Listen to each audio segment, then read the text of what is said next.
சனி கிரகம் கேதுவுடன் இணைந்து ராகுவுடன் இணையும் பொழுது கண்டிப்பாக வேலை சம்பந்தமான பிரச்சனைகளை கொடுக்கிறது. அந்த சனி நின்ற ராசியிலே கேது, சனி நின்ற ராசிக்கு 5, 9ஆம் ராசியில் கேது, இல்லை சனி நின்ற ராசியில் ராகு, சனி நின்ற ராசிக்கு 5, 9இல் ராகு அமையும் பொழுது பார்த்திங்கன்னா வேலையில் ஒரு பிரச்சனைகள் கண்டிப்பாக இருந்துக்கிட்டே வருது. ஒவ்வொரு காலகட்டத்தையும் பார்த்திங்கன்னா அவங்களால ஒரு 3லேருந்து 4.5 வருஷத்துக்கு மேலே ஒரு கம்பெனியில் வேலை செய்ய முடியாது. சில பேருக்கு பார்த்திங்கன்னா கம்பெனி மூடிடுவாங்க, இல்லை நீங்களாக ஃபோர்ஸ் பண்ணி உங்களை ரிசைன் பண்ண வைப்பாங்க, நீங்களாக ரிசைன் பண்ணுவீங்க.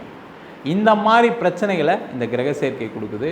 அது மட்டும் இல்லாமல் நல்ல லெவலில் குரோ ஆவாங்க, ஆனால் அந்த வேலை திடீர்னு பார்த்திங்கன்னா போயிடும்.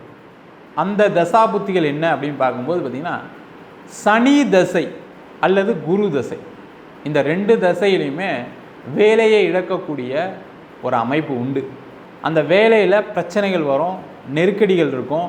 அந்த நெருக்கடியின் காரணமாக வேலையை விட வேண்டிய சூழ்நிலைகள், அந்த மாதிரி ஒரு அமைப்புகளை இந்த தசாபுத்திகளும் இந்த கிரக சேர்க்கைகளும் கண்டிப்பாக கொடுக்கிறது.